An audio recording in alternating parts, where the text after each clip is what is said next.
nama saya adalah Nuha dari Beijing Foreign Study University. Hari ini saya akan pergi ke sini untuk interview satu tauke yang sangat hebat di sini. Dan restoran ini namanya Nasi Lemak Professional. Nama saya Fadilat. Terima kasih puji saya hebat walaupun saya budak baru belajar. Hari ini saya akan diinterview oleh Nuha dan Kalisha. Kita mula dengan Nuha dululah. Okey. Dan yang pertama persoalan adalah bolehkah Encik berkongsi mengapa Encik nak membutuhkan restoran ini dan apa maksud nama-nama Nasi Lemak Professional? Okey, sebenarnya semasa kita nak sebelum kita nak buka nasi lemak profesor ni, kita memang tak ada nama. Kita tak tahu nama apa kita nak letak. Jadi kita letaklah macam-macam, nasi lemak Fadilat, nasi lemak Syahril, macam-macam nama lah, nasi lemak Pak Haji. Tapi partner saya, rakan bisnes saya, dia seorang lecturer dan dia akan jadi satu hari nanti dia akan jadi seorang profesor. Jadi daripada situlah idea kita dapat untuk letak nasi lemak ni sebagai nasi lemak profesor. Dan sesuai lah dengan kita, sesuai dengan kami punya perangai yang suka mengkaji. Kalau nak buka apa-apa perniagaan, kami kena buat kajian dulu. So macam profesor lah. So itulah asal-usul nama nasi lemak profesor. Jadi mengapa Encik nak membentukkan satu restoran berteraskan kepada nasi lemak? Kenapa saya pilih nasi lemak? Ya. Mengapa? Okey, kenapa saya pilih nasi lemak? Sebab sebelum ni saya ada buka satu perniagaan, nama dia nasi ayam. So nasi ayam saya dah buka selama 2 tahun. Alhamdulillah berjaya. Dan selepas nasi ayam, saya nak ketengahkan satu lagi menu tradisional yang rakyat Malaysia suka. Sebab nasi lemak ni memang dekat Malaysia, kita sangat terkenal dengan makanan untuk pelbagai bangsa. Seperti yang kita tahu, dekat Malaysia ada Cina, India dan Melayu. Jadi nasi lemak ni sangat sesuai untuk ketiga-tiga kaum di Malaysia, ketiga-tiga akaun utama di Malaysia ni.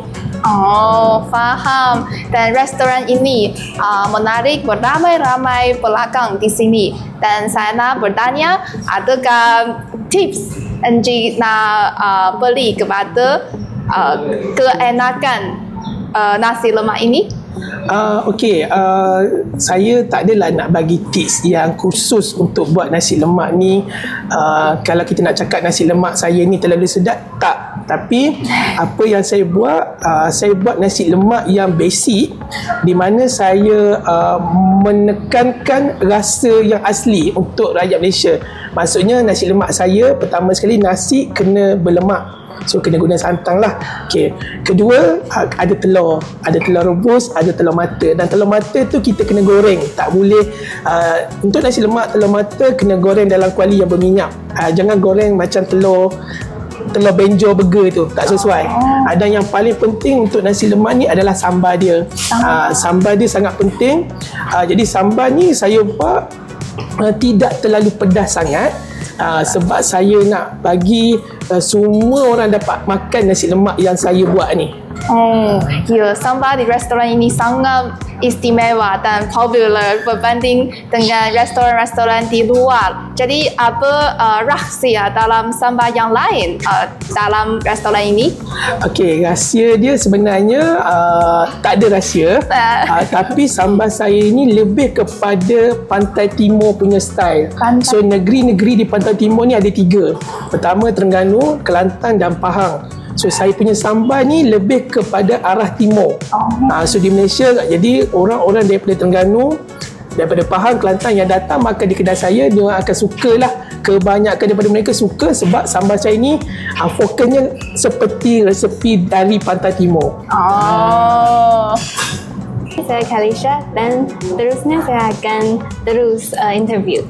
Jadi soalan yang keempat ialah memandangkan pada masa kini terdapat banyak restoran-restoran viral di sekitar Kuala Lumpur. Jadi sebagai pengusaha makanan tradisional Malaysia, apakah Encik strategi ataupun rancangan bagi restoran ini? Okey, kebetulan kami memang ada buat perancangan jangka masa panjang yang baru untuk nasi lemak Profesor. Kita punya planning, kita punya rancangan untuk jangka masa panjang, kita akan buka cawangan kedua tahun depan di Gombak. Jadi soalan seterusnya ialah adakah restoran ini nasi lemak Profesor akan meleparkan sayapnya ke luar negara seperti Indonesia, Brunei ataupun di China mungkin? Okey, soalan yang menarik. Sebenarnya kami ada kawan di Shanghai, di China Shanghai yang buka kedai nasi lemak. Jadi kemungkinan besar kami kemungkinan besar mungkin kami akan pergi ke Brunei dulu. So untuk jangka masa panjang tu maybe 5 tahun lagi ke 6 tahun lagi ke kami akan buka di Brunei sebab orang Brunei pun makan nasi lemak. Oh ya. Itu je lah. Terima kasih ke atas reply tu. Jadi soalan yang terakhir kami ialah, bolehkah Encik berikan beberapa tips mengenai perniagaan kepada pelajar-pelajar di BFSU, terutamanya jurusan Bahasa Melayu? Okey, tips saya kepada pelajar yang ambil kos Bahasa Melayu ni, kalau nak buat bisnes, mungkin pada masa akan datang ramai rakyat Malaysia akan pergi ke negara China. So ramai orang Malaysia sekarang menjadikan China sebagai tempat rujukan untuk belajar pasal bisnes, pasal perniagaan. So salah satu mungkin yang saya boleh bagi tips, yang mungkin dah ada orang buat tapi boleh buat lagi lah sebab dia punya permintaan akan jadi lebih tinggi. Mungkin boleh buat perniagaan translator. So menjadi jurucakap untuk orang Malaysia yang datang ke China. So ramai orang Malaysia nak datang ke China tapi mereka tak boleh nak bercakap dalam bahasa Mandarin. China, Mandarin. So mungkin kalau nak buat bisnes dari sudut kos ini, itu adalah salah satu bisnes model yang menarik lah. Okey, terima kasih kepada Encik untuk sudi diwawancara oleh kami. Sama-sama. Harap selepas dah balik ke China, datang lagi ke Malaysia, singgahlah nasi lemak Profesor. Okey, terima kasih. Sama-sama. Ini hadiah kami untuk Encik. Dan ini satu notebook, ini bookmark, dan ini satu guidebook tentang projek kami sedang mengadakan. Jadi ini tentang jora-jora tradisional China. Ya, guidebook ini ada 3 version, satu bahasa China, satu bahasa Inggeris, dan satu bahasa Melayu. Faham. Jadi notebook ini ialah jora air dan awam.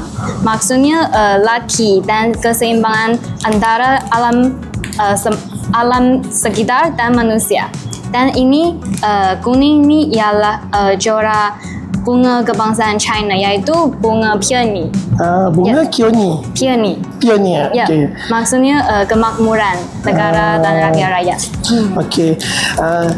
Nanti kita akan buka restoran Cina Muslim.